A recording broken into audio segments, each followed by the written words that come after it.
Okay, we're excited. Start it over. Okay, I'm Chaste. And I'm Crystal Etienne. We're excited to be hosting the Future of Black Femtech. Yeah, AFROTECH is today. Solutions, those stories from OG to IGs of the Femtech world. Crystal, what about yourself? I'm just excited. AFROTECH. Gender biases. His notable contributions are recognized by various organizations, including hosting the inaugural Black Menstrual Summit and participating in UN initiatives advocating for gender equality and women's empowerment. Crystal Etienne, the founder and chief executive officer of Ruby Love, is a trailblazing entrepreneur achieving remarkable success in the femtech industry, securing historic funding as a solo Black woman founder and growing Ruby Love into an $80 million+ company within just 6 years. Wow, that's amazing. Her current focus is on investing in the potential of Black women. Please join me to welcome to the stage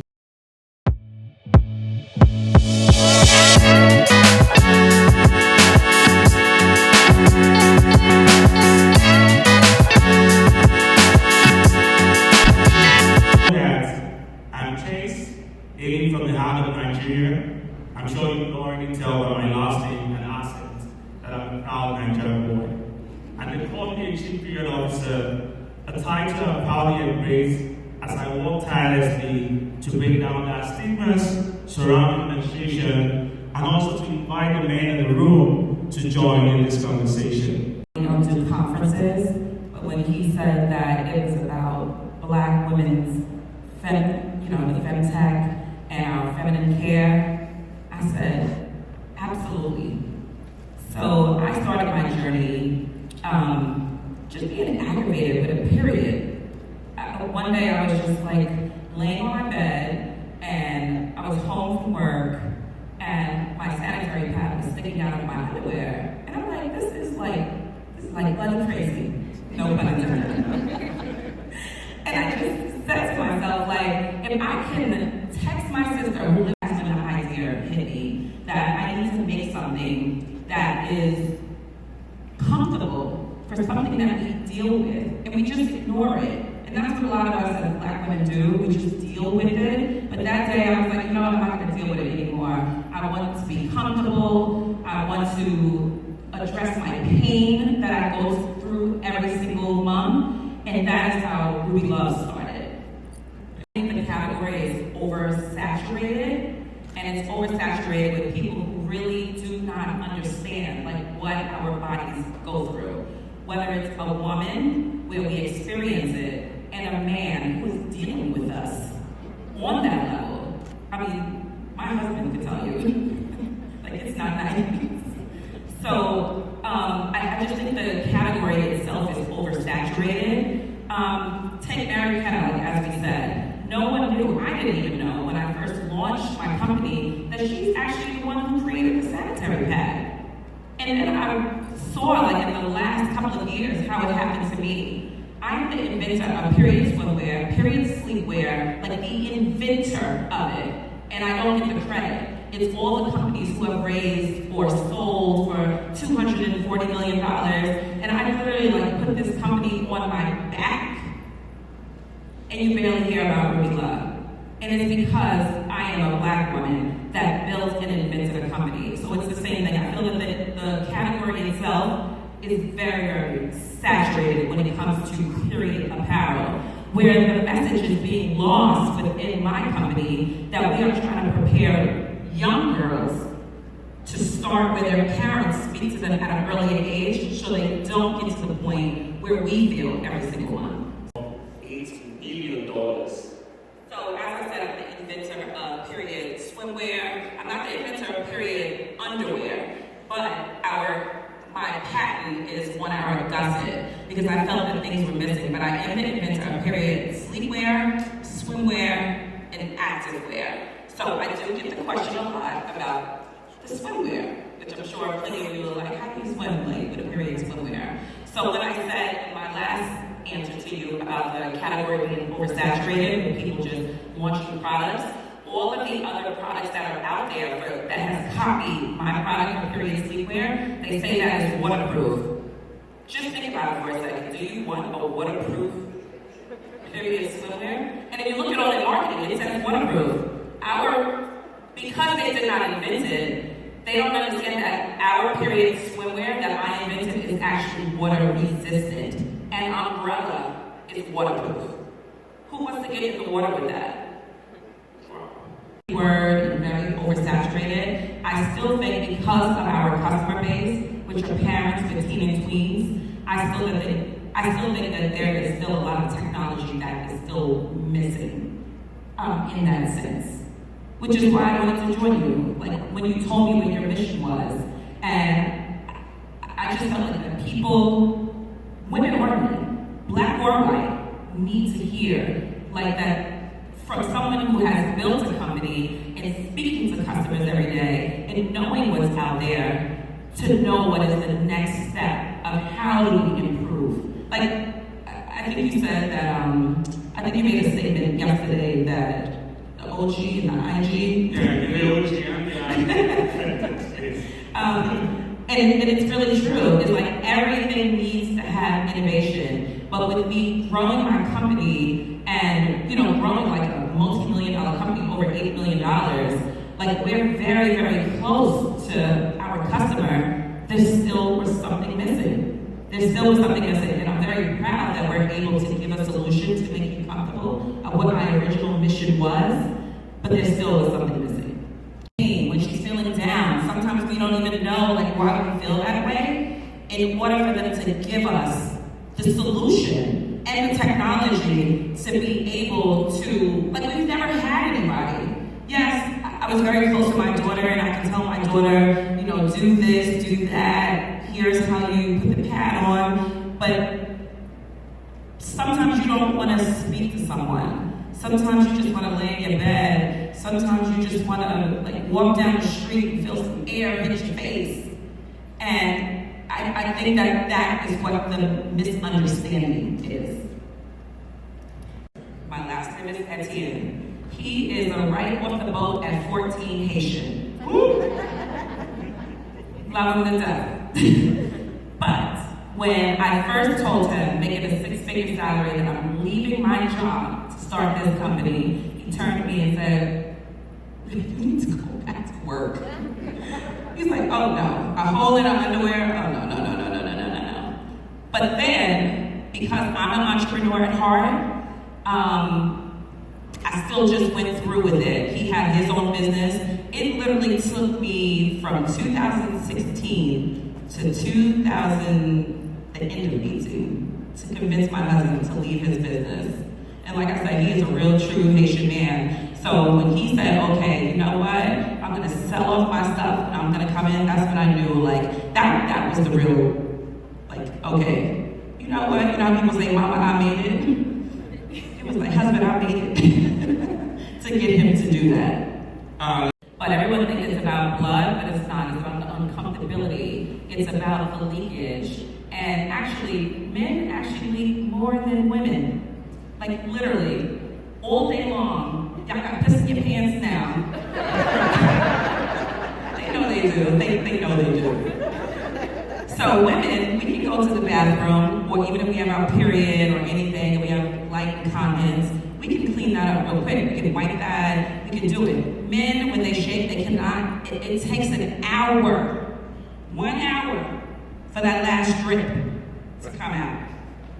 And that is what made me, because my husband, he had owned a bunch of trucks, and he was on his trucks all day, like with workers, they were old men. And I was just a regular wife, like you go to the bathroom all the time. It's like, you know, things like that. So he tested it. We never did any advertising for it. It used to just sell out. We actually stopped it because it was just like too much, like with the machine that we were running. But we never did any advertising. It would sell out every time we put, I think we would do like a 10,000 run on each set. And every single time, like within a month, they were sold out. I would say just to support whoever it is, your mother, your sister, your wife, your daughter. Just understand it's not just about the blood. And then, as far as men on the higher level, on a C-suite level, understand the women that you are dealing with every day. Like, it's a crisis out here. And like I said, we just throw it, as women, we just throw it like, oh, that's just what I deal with. But we literally deal with that every single month. Before it comes, while it's here, after it's like, oh my God, my period is gone. And it really is something that we are dealing with on a real serious basis. And I think that companies need to understand that. And I think that they need to do more for women. So there's so many, as we're talking, that there are so many apps for mental health. Like you hear about that, which is very important. But it's like, where do we come in with menstrual health?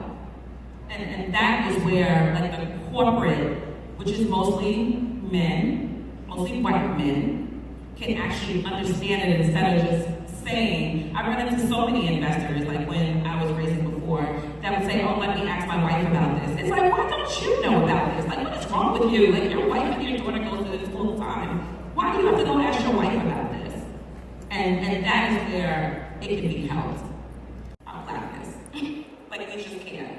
And as a woman, black women, we have it the worst in any category. So when it comes to funding, we are the lowest of the lowest.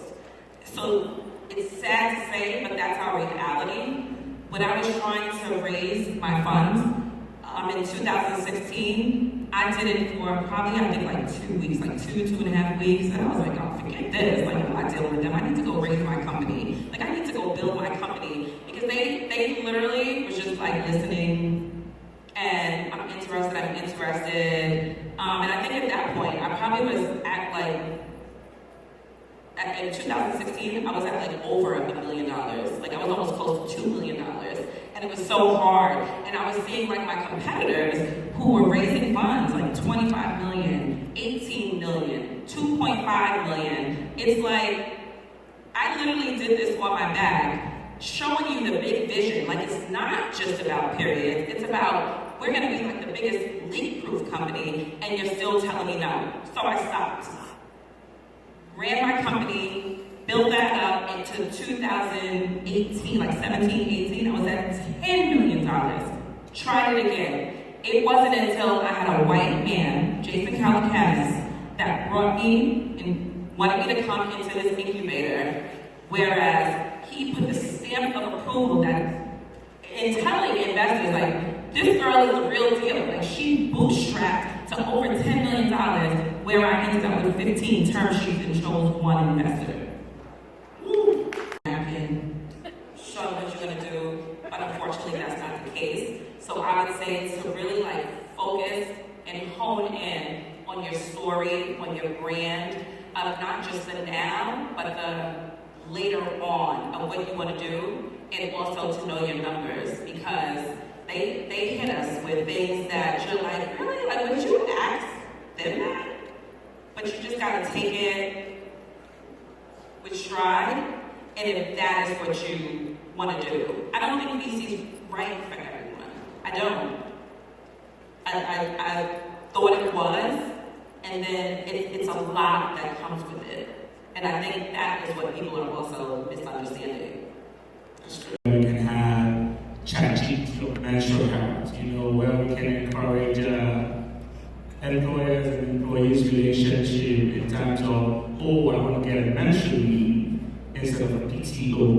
I want to be able to at least restore the restrooms in my companies with all of the unique needs women need for that time of the month, not just tampons and pads, but they need deodorant, they need menstrual tea for cramps, having that kind of solution, or an AI chatbot that speaks to the need of women who wants to speak to their OBGYN, or have a video consultation to discussing their needs. I have founders who have PCOS, MVP, Vibrant. What do you think about the next level of innovation? Like, we're trying to introduce something called Sanicle.Ai. How do you think we can leverage your consumer base to reaching a large number of people who wants to take technology? Because the essence of this conversation is, what's the future of Black femtech? And that's why I'm here. So when you asked me to join you on this, I thought, like I said, I think the category is very saturated until you explain to me what you were doing. So for me being so deep into the femtech, so deep into feminine care and menstrual care, I feel what is missing, and this is speaking to my customers since 2016 to now, knowing the real deep. What we are missing, and I'm sure every woman in this audience can agree on, we've never had something that we can really just ask. So Chaste explained to me that he was building an AI app that can just answer our questions when we're laying in our bed. Like, why do I have PCOS? Why am I bleeding for 3 weeks straight? Who do we have to go to? Your gynecologist is not always there. And I think that there's nothing out there like it. I think that of me growing my company and all the other company and apps to track your period and things like that, those are all good. But what I noticed is missing in this category that no one is doing, it's still not providing the support that a woman needs for her menstrual care. And that is the reason why I'm here. Thank you so much, Crystal. You heard from the Beyonce of Black femtech, Crystal Etienne. And thank you so much for joining us for the future of Black femtech. Continue the conversation on AFROTECH on Twitter, using the hashtag the future of femtech and hashtag Black femtech. Let's continue this conversation. And kudos also to the men in the room. Hey, men! Thank you so much. Thank you so much, Crystal, for coming to join us in the future of Black femtech. Yeah, I have to say, it's also an honor to visit iconic group, which is the Dear Cosmos. It's an honor to learn from you, and we hope to continue further conversation to see how to help you and your virtual friend pushing the agenda of Sanicle.Ai. Thank you. Thank you.